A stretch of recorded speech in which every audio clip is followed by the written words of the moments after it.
ನಮಸ್ಕಾರ ವಿದ್ಯಾರ್ಥಿ ಮಿತ್ರರೇ, ಲಾ ಟಿಪ್ಸ್ ಕನ್ನಡ ವಾಯಸ್ ಈ ಚಾನಲ್ ಯಾರು ನೋಡ್ತಾ ಇದ್ದಾರೆ ಈ ಕೂಡಲೇ ಸಬ್ಸ್ಕ್ರೈಬ್ ಮಾಡ್ಕೊಳ್ಳಿ, ಲೈಕ್ ಮಾಡಿ, ಶೇರ್ ಮಾಡಿ ಅಂತ ಹೇಳ್ತಾ ನಾನು ಇವತ್ತು ಒಂದು ವಿಷಯ ತಮ್ಮ ಮುಂದೆ ಪ್ರಸ್ತಾಪ ಪಡಿಸ್ತಿದ್ದೇನೆ.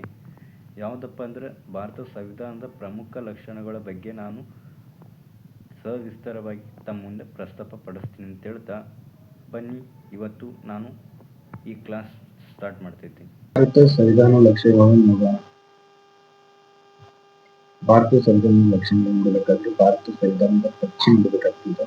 ಅದು ಭಾರತ ಸಂವಿಧಾನವು ಭಾರತದ ಉನ್ನತ ಕಾನೂನಾಗಿರುವಂತೆ ಹೇಳ್ಬೋದು.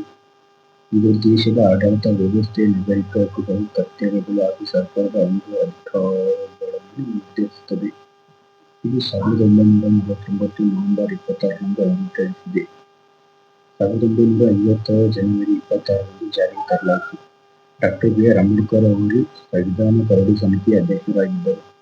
ಸಂವಿಧಾನವು ಸಮಾನತೆ, ನ್ಯಾಯ ಮತ್ತು ಸ್ವಾತಂತ್ರ್ಯ ಎಂಬ ಮೌಲ್ಯಗಳ ಮೇಲೆ ನಿರ್ಮಿತವಾಗಿದೆ. ಇದು ವಿಶ್ವದ ಅತ್ಯಂತ ವಿಸ್ತೃತ ಹಾಗೂ ಲಿಖಿತ ಸಂವಿಧಾನಗಳಲ್ಲಿ ಒಂದಾಗಿದೆ. ಭಾರತ ಸಂವಿಧಾನವು ದೇಶದ ಆಡಳಿತ ವ್ಯವಸ್ಥೆಯನ್ನು ನಿಯಂತ್ರಿಸುವ ಜೊತೆಗೆ ನಾಗರಿಕ ಮೂಲಭೂತ ಹಕ್ಕುಗಳು, ಕರ್ತವ್ಯಗಳು ಹಾಗೂ ಸರ್ಕಾರದ ಅಧಿಕಾರ ಬಾಧ್ಯತೆಗಳು ಸ್ಪಷ್ಟವಾಗಿ ನಿರ್ದಿಷ್ಟಗೊಳಿಸುತ್ತದೆ. ಇದು ಕೇಂದ್ರ ಮತ್ತು ರಾಜ್ಯ ಸರ್ಕಾರಗಳ ನಡುವಿನ ಅಧಿಕಾರ ಹಂಚಿಕೆಯನ್ನು ವಿವರಿಸುವ ಭಾರತದ ಏಕತೆ ಮತ್ತು ಅಖಂಡತೆಯನ್ನು ಕಾಪಾಡುವಲ್ಲಿ ಮಹತ್ವದ ಪಾತ್ರ ವಹಿಸುತ್ತದೆ. ನಾವು ಮೊದಲನೇದಾಗಿ ಸಂವಿಧಾನದ ಲಕ್ಷಣಗಳನ್ನು ನೋಡೋಣ.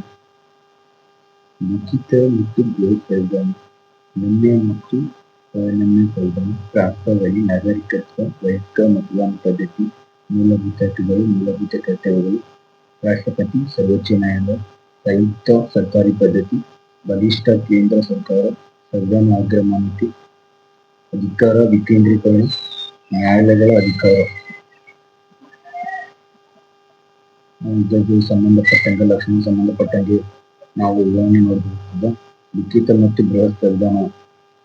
ಲಿಖಿತ ಮತ್ತು ಬೃಹತ್ ಸಂವಿಧಾನ ಏನಪ್ಪಾ ಅಂದ್ರೆ, ನಾವು ಭಾರತ ಸಂವಿಧಾನವು ಲಿಖಿತ ರೂಪದಲ್ಲಿ ಕಾಣಬಹುದು ಮತ್ತು ಎಲ್ಲ ವಿಷಯಗಳು ಲಿಖಿತವಾಗಿ ನೋಡಬಹುದು.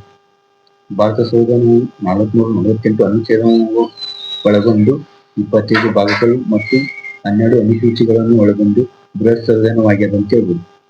ನಮ್ಯ ಮತ್ತು ಅನಮ್ಯ ಸಂವಿಧಾನ. ಭಾರತ ಸಂವಿಧಾನವು ನಮ್ಯ ಮತ್ತು ಅನಮ್ಯತೆಗಳಿಂದ ಸರಳ ಮತ್ತು ಕಠಿಣ ಎರಡೂ ಆಗಿದೆ ಅಂತ ಹೇಳ್ಬೋದು. ಸಾಮಾನ್ಯವಾಗಿ ತಿದ್ದುಪಡಿಗಳನ್ನು ಮಾಡುವುದು ಸರಳವಾಗಿದ್ದು, ಅದರಂತೆ ಮೂಲಭೂತ ಹಕ್ಕುಗಳು ಇತ್ಯಾದಿಗಳನ್ನು ತಿದ್ದುಪಡಿ ಮಾಡುವ ವಿಧಾನವು ಅಷ್ಟೇ ಕಠಿಣವಾಗಿದೆ ಅಂತ ಹೇಳ್ಬೋದು. ಪ್ರಾಸ್ತಾವನೆ ನೋಡಿದ್ರೆ ಸಾಕು ಇಡೀ ಸಂವಿಧಾನವನ್ನು ನೋಡಿದಂಗಾಗ್ತದೆ. ಯಾಕಪ್ಪ ಅಂದ್ರೆ ಭಾರತ ಸಂವಿಧಾನವು ಪ್ರಾಸ್ತಾವನೆಯನ್ನು ಹೊಂದಿದೆ. ಪ್ರಾಸ್ತಾವನೆಯು ಭಾರತದ ಪ್ರಸ್ತುತ ಸಂವಿಧಾನದ ಭಾಗವಾಗಿದೆ ಅಂತ ಹೇಳ್ಬೋದು. ಪ್ರಾಸ್ತಾವನೆಯು ಮುಖಾಂತರ ಇಡೀ ಸಂವಿಧಾನದ ಒಳಾರ್ಥವನ್ನು ಅರ್ಥೈಸಬಹುದಾಗಿದೆ ಅಂತ ಹೇಳ್ಬೋದು. ಏಕ ನಾಗರಿಕತ್ವ. ಭಾರತ ಸಂವಿಧಾನವು ತನ್ನ ನಾಗರಿಕರಿಗೆ ಏಕ ನಾಗರಿಕತ್ವವನ್ನು ಮಾತ್ರ ನೀಡಿದೆ. ಅಮೆರಿಕದಂತೆ ದ್ವಿಸ್ ನಾಗರಿಕತ್ವವನ್ನು ನೀಡಲಾಗಿಲ್ಲ. ಅವರಂತೆ ಭಾರತೀಯ ಪ್ರತಿ ಪ್ರಜೆಯು ರಾಷ್ಟ್ರೀಯವಾಗಿ ಒಂದೇ ನಾಗರಿಕತ್ವವನ್ನು ಹೊಂದಿದೆ. ವಯಸ್ಕ ಮತದಾನ ಪದ್ಧತಿ ನೋಡ್ತೀವಿ. ವಯಸ್ಕ ಮತದಾನ ಪದ್ಧತಿ ಭಾರತದಲ್ಲಿ 18 ವರ್ಷದ ಪೂರೈಸಿದ ಪ್ರತಿಯೊಬ್ಬ ನಾಗರಿಕನಿಗೂ ವಯಸ್ಕ ಮತದಾನ ಪದ್ಧತಿ ಮುಖಾಂತರ ಮತದಾನ ಹಕ್ಕನ್ನು ಪಡೆಯುತ್ತಾನೆ. ಈ ಮೂಲಕ ಜನಾಂಗೀಯ ಪ್ರಾತಿನಿಧ್ಯ ಮತದಾನವನ್ನು ಹೋಗಲಾಡಿಸಿ ಜಾತಿ, ಧರ್ಮ, ಲಿಂಗ, ಆಸ್ತಿ, ಅಂತಸ್ತು ಎಂಬ ತಾರತಮ್ಯವಿಲ್ಲದೆ ಎಲ್ಲರಿಗೂ ಮತದಾನ ಮಾಡುವ ಅವಕಾಶ ನೀಡಲಾಗಿದೆ. 18 ಏಜ್ ಆಯ್ತಂದ್ರ ಪ್ರತಿಯೊಬ್ಬನು ಭಾರತದ ಪ್ರಜೆಯು ವಯಸ್ಕರ ಮತದಾನ ಪದ್ಧತಿಯನ್ನು ಅನುಸರಿಸುತ್ತದೆ. ಈ ಮೂಲಕ ಮೂಲಭೂತ ಹಕ್ಕುಗಳಪ್ಪ ಅಂತಂದ್ರೆ ಇದು ಕೂಡ ಒಂದು ಭಾರತ ಸಂವಿಧಾನ ಲಕ್ಷಣ ಅಂತ ಹೇಳ್ಬೋದು. ಭಾರತ ಸಂವಿಧಾನದ ಲಕ್ಷಣದಲ್ಲಿ ಮೂಲಭೂತ ಹಕ್ಕುಗಳನ್ನು ಭಾರತ ಸಂವಿಧಾನವು ತನ್ನ ನಾಗರಿಕರಿಗೆ 6 ರೀತಿಯ ಹಕ್ಕುಗಳನ್ನು ನೀಡಿದೆ. ಒಂದು ಸಮಾನತೆ ಹಕ್ಕಾಗಿರ್ಬೋದು, ಸ್ವಾತಂತ್ರ್ಯದ ಹಕ್ಕಾಗಿರ್ಬೋದು, ಶೋಷಣೆ ವಿರುದ್ಧ ಹಕ್ಕಾಗಿರ್ಬೋದು, ಧಾರ್ಮಿಕ ಸ್ವಾತಂತ್ರ್ಯದ ಹಕ್ಕಾಗಿರ್ಬೋದು, ಸಾಂಸ್ಕೃತಿಕ ಮತ್ತು ಶೈಕ್ಷಣಿಕ ಹಕ್ಕಾಗಿರ್ಬೋದು, ಸಂವಿಧಾನದ ಪರ್ಯಾಯ ಹಕ್ಕು. ಈ ಮೂಲಭೂತ ಹಕ್ಕುಗಳು ಸಂವಿಧಾನದಿಂದ ರಕ್ಷಿಸಲ್ಪಟ್ಟಿವೆ ಅಂತ ಹೇಳ್ಬೋದು. 6 ರೀತಿ ಮೂಲಭೂತ ಹಕ್ಕುಗಳನ್ನು ನಾವು ನೋಡಬಹುದು. ಇನ್ನು ಮೂಲಭೂತ ಕರ್ತವ್ಯಗಳು. ಹೆಂಗ ಮೂಲಭೂತ ಹಕ್ಕುಗಳಿದ್ದಾವೆ ಹಂಗೆ ಮೂಲಭೂತ ಕರ್ತವ್ಯಗಳನ್ನು ಭಾರತ ಸಂವಿಧಾನದಲ್ಲಿ ನಾವು ಕಾಣಬಹುದು. ಆ ಮೂಲಭೂತ ಕರ್ತವ್ಯಗಳನ್ನು ನಾವು ಪಾಲಿಸಲೇಬೇಕು. ಯಾಕಪ್ಪ ಅಂದ್ರೆ ಭಾರತ ಸಂವಿಧಾನವು ಮೂಲಭೂತ ಹಕ್ಕುಗಳನ್ನು ನೀಡುವಂತೆ ಮೂಲಭೂತ ಕರ್ತವ್ಯಗಳನ್ನು ತನ್ನ ನಾಗರಿಕರಿಗೆ ನೀಡಿದ. ಮೂಲಭೂತ ಹಕ್ಕುಗಳು ಮತ್ತು ಕರ್ತವ್ಯಗಳನ್ನು ಒಂದೇ ನಾಣ್ಯದ ಎರಡು ಮುಖಗಳಿದ್ದಂತೆ. ಮೂಲಭೂತ ಹಕ್ಕುಗಳನ್ನು ಅನುಭವಿಸುವ ಪ್ರತಿಯೊಬ್ಬ ಮೂಲಭೂತ ಕರ್ತವ್ಯಗಳನ್ನು ಪಾಲಿಸಬೇಕಂತ ಹೇಳ್ತದೆ. ಅದೇ ರೀತಿಯ ಸಂವಿಧಾನದಲ್ಲಿ 11 ಪ್ರಕಾರ ಮೂಲಭೂತ ಕರ್ತವ್ಯಗಳನ್ನು ನೋಡಬಹುದು ನಾವು. ಅವು ಮುಂದಿನ ವಿಡಿಯೋದಲ್ಲಿ ನಾನು ಇದರ ಮೂಲಭೂತ ಕರ್ತವ್ಯಗಳನ್ನು ನಾನು ಹೇಳ್ತೇನೆ. ರಾಷ್ಟ್ರಪತಿಯವರು ರಾಷ್ಟ್ರದ ಪ್ರಜೆಯಾಗಿರ್ತಾರೆ, ಮೊದಲ ಪ್ರಜೆಯಾಗಿರ್ತಾರೆ. ರಾಷ್ಟ್ರಪತಿಯವರು ಭಾರತದ ರಾಷ್ಟ್ರದ ಪ್ರಮುಖ ಹಾಗೂ ಸಂವಿಧಾನಾತ್ಮಕ ಸರ್ವೋಚ್ಚ ಹುದ್ದೆಯಾಗಿದೆ. ಅವರು ದೇಶದ ಕಾರ್ಯನಿರ್ವಹಿಸುತ್ತಾರೆ. ಶಾಸನ ಮತ್ತು ನ್ಯಾಯಾಂಗ ಅಧಿಕಾರಗಳ ಕೇಂದ್ರ ಬಿಂದು ಆಗಿದ್ದಾರೆ. ರಾಷ್ಟ್ರಪತಿಯವರು ಭಾರತೀಯ ಸೇನೆಯ ಸರ್ವೋಚ್ಚ ನಾಯಕರು ಮತ್ತು ರಾಷ್ಟ್ರದ ಏಕತೆಯ ಸಂಕೇತ ಅಂತ ಹೇಳ್ಬೋದು. ಸರ್ವೋಚ್ಚ ನ್ಯಾಯಾಲಯವು ಭಾರತದ ಅತ್ಯುನ್ನತ ನ್ಯಾಯಾಂಗ ಸಂಸ್ಥೆ ಆಗಿದ್ದು, ಇದು ಸಂವಿಧಾನ ರಚನೆ, ಮೂಲ ಹಕ್ಕು ಜಾರಿಗೆ, ಹಕ್ಕುಗಳ ಜಾರಿ ಮತ್ತು ನ್ಯಾಯದ ಅಂತಿಮ ತೀರ್ಪು ನೀಡುವ ಅಧಿಕಾರ ಹೊಂದಿದೆ. ಸರ್ವೋಚ್ಚ ನ್ಯಾಯಾಲಯದ ತೀರ್ಪುಗಳನ್ನು ದೇಶದ ಎಲ್ಲಾ ನ್ಯಾಯಾಲಯಗಳಿಗೆ ಅನ್ವಯಿಸುತ್ತದೆ ಅಂತ ಹೇಳ್ಬೋದು.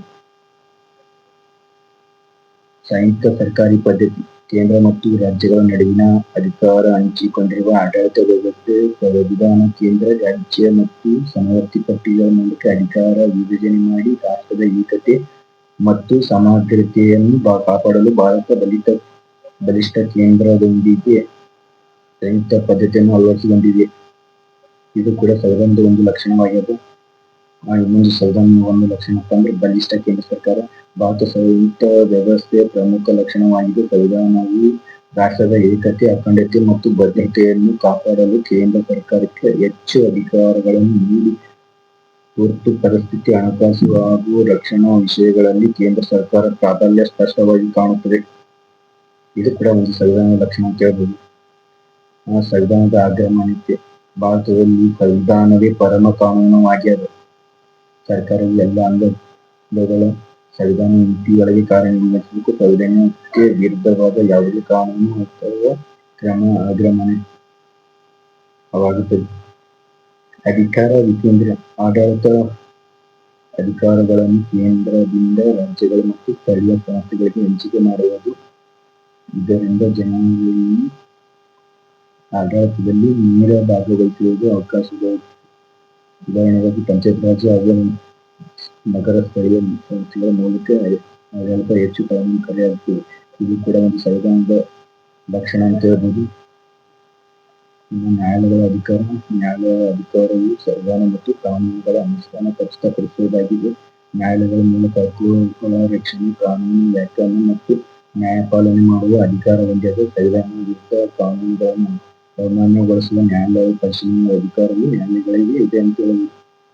ಇಲ್ಲಿವರೆಗೂ ನಾವು ನೋಡಿರುವುದು ಭಾರತದ ಸಂವಿಧಾನದ ಲಕ್ಷಣಗಳು. ಇದೆಲ್ಲ ಲಕ್ಷಣಗಳು ನಾವು ಭಾರತ ಸಂವಿಧಾನದಲ್ಲಿ ಕಾಣಬಹುದು. ತಮ್ಗೆಲ್ಲರಿಗೂ ಅರ್ಥ ಆಗಿದೆ ಅಂತೇಳಿ ನಾನು ಭಾವಿಸ್ತೇನೆ.